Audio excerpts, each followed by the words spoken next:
Hey, welcome back to Ping Pong Flicks. My name is Chris Wong. The Justice League official credits came out here. It is very apparent here that is clearly a Zack Snyder film. It says right there. I mean, there's a solo director, Zack Snyder. Joss Whedon is in there. He is credited as the screenplay by Chris Terrio and Joss Whedon. Of course, story is by Chris Terrio and Zack Snyder. We also have Geoff Johns in there, Charles Roven, Deborah Snyder, John Berg, and surprisingly, even Christopher Nolan and Emma Thomas is also credited here as executive producers. So this is the official word, the official credits. Interesting enough, Ben Affleck's name is first again, Henry Cavill second, Amy Adams. So, and what Zack Snyder has done, something that Marvel has not able to do. And Zack Snyder, the DC Extended Universe, actually made comic book superheroes. Now don't get me wrong, Marvel has done that with Spider-Man. The whole thing with a secret identity, having superhero powers, actually saving civilians, that is usually what you think of as a superhero. What Marvel has done, they've taken different liberties in making it a sci-fi adventure. They're putting a lot of comedy in it. They do thriller aspects of it, political thrillers, espionage, things like that. And so it doesn't really, to me, besides Spider-Man, who is really a comic book superhero, the other films, Thor, Iron Man, Captain America, it feels more of something else, using a comic book background and turning it into more of those other genres, per se, mixing genres together. But what Zack Snyder has done, and what the DC Extended Universe, or DC Cinematic, whatever you want to call it, DC Films, has done is create gods. Okay, gods among men. And using that material, having Superman be from another world, coming here, putting on a costume, saving the world, and having a secret identity. Even Wonder Woman, she has her secret identity. She puts on a costume, saves the world. Batman, he has a secret identity, puts on a costume, saves the world. Yes, he is a full-fledged civilian man, but he is, I think, a little bit more than just that, because he has trained his body, trained his mind, trained every part of him to become more than a man without using a super serum or being in an armored suit, even though he had to use that for Superman. But it doesn't make him stronger. It just protects him more. So you can argue that DC Extended Universe are actual superhero movies, while the Marvel movies done a pretty good job in making other genres mixed with the comic book genre. What DC is doing with involving Zack Snyder, his vision is to bring some of that Greek mythology, and you see some of that imagery. You actually see that in the film. Jesus Christ symbolism there, yes, for sure, because in our minds, that symbolism that is synonymous with gods. And so he wants to portray that in the way. And he tries to see what a world would be like if there were gods among us. And they're always physically fit, physically in shape. Zack Snyder created gods among men. And with that, he shows how ugly that world is looking at them. Okay, that's why these movies are dark, and it makes it dark because the man is afraid of God. They don't know if this God is good or evil. You know, should we worship him? Should we be afraid of him? Should we praise him? What should we do with these people that are super powered beings, not human? And I think it works very well in what Zack Snyder has created. But we understand that Geoff Johns and company, Diane Nelson, and all these people who came on board during the process of Batman v Superman, that they have to add that human level to it. And that, I think, Marvel has done a pretty good job at creating that humor, putting that sarcasm, putting in those little struggles to show that these superpowered beings are more mortal than you think they are, or they are capable of dying, capable of being at the human level, having those human problems. And I think that's why Kevin Feige, when they asked him, is DC headed in the right direction? What can they learn from Marvel? And because Kevin Feige is part of the Marvel universe, part of the Marvel comics, he understands that his characters have to be at a human level. And so he says, I don't know. I'm not one to bestow advice onto others. I think you can look at what they did with Wonder Woman, and they figured that out. I've got great confidence in Geoff Johns over there, and now Joss Whedon helping them out. That just makes me excited as a fan to see what's next.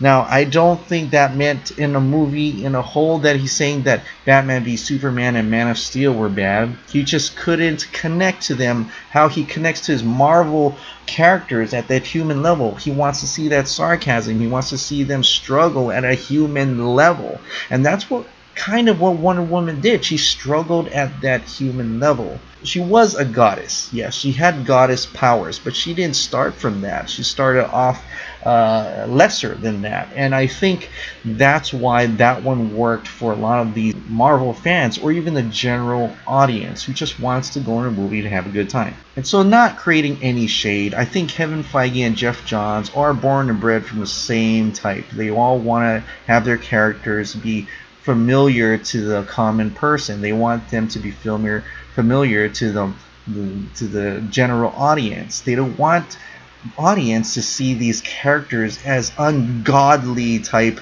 unreachable characters. They wanted to see them at that human, that level, the same level as you.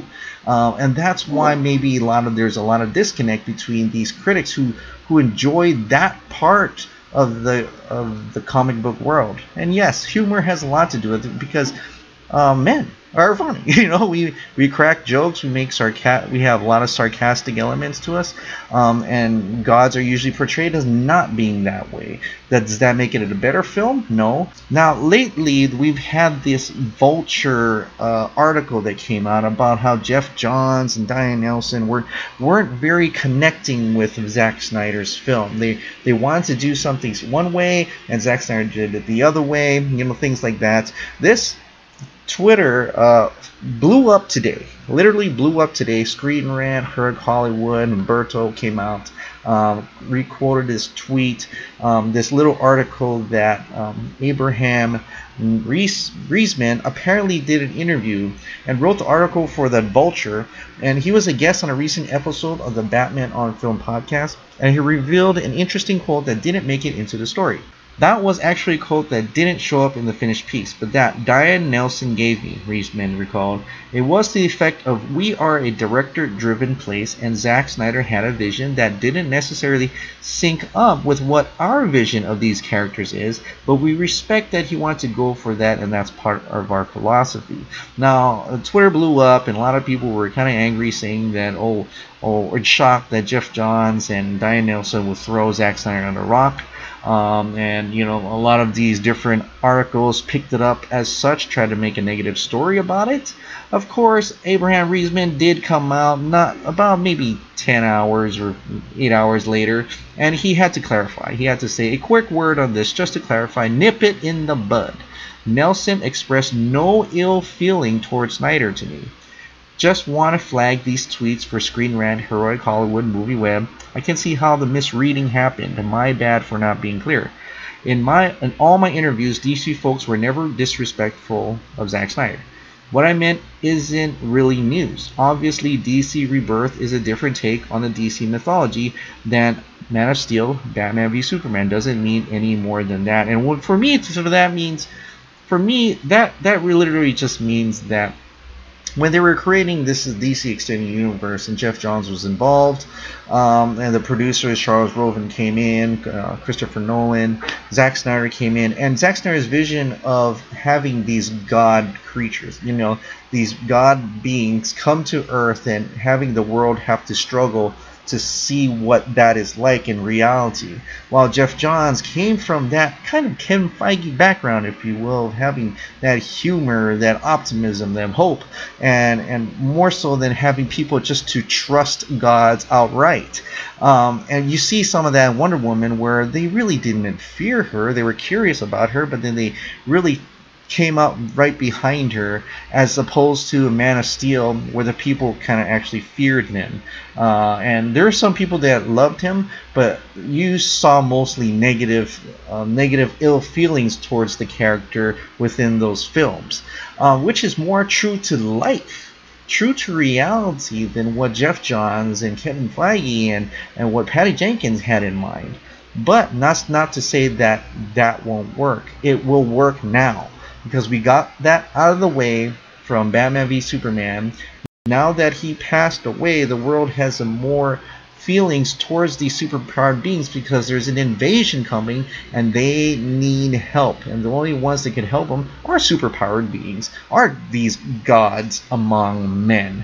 And now that Geoff Johns had brought in Joss Whedon, I think it's a great additive to what Zack Snyder's vision is. Zack Snyder is able to create god-like beings, God among men, to have that mythology, the Greek myth to it, while having Joss Whedon come in and add that human element to it that Marvel is all about. He adds the sarcasm, he adds some humor, he had some dialogue in there to give you that connection to the people who love these Marvel films, who love that human sarcasm, that human humor.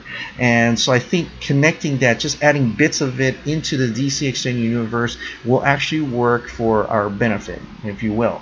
I hope, this is my hope though, that they don't continue this route and just become a comedy streak, like how I'm hearing Thor Ragnarok is. I'm hoping there's still a lot of stakes, hoping there's still a lot of complex elements within these stories that will keep me interested upon watching it over and over again, while as opposed to something in Marvel, which I do have fun sitting in the theater, and it's really meant for the general audience, meant for children and women who go to work every day. They just want to sit down in a nice theater for 2 hours and laugh their heads off, because work sucks, okay? And they want to have an enjoyment. They don't want to be thinking about movies. But for the people who want to think about movies, who want to have that complex story, I hope there's a little bit of both worlds from here on out after this Zack Snyder trilogy. And I hope he comes back. I really hope he comes back to do more. I hope he can work things out with his own personal life and create those characters, because I really think that's what separates my love for DC as opposed to Marvel, because I want to see these larger than life characters. Anyway, what do you guys think about these comments from Diane Nelson or Geoff Johns or even Kevin Feige? And do you have the same ideas as I am, that they are adding that little bit of human element to the DC Extended Universe, not necessarily trying to change the whole thing, but they're just adding that human element to these gods amongst us? Alright, thank you so much for subscribing. Thank you so much for watching. I'll see you next time. Bye.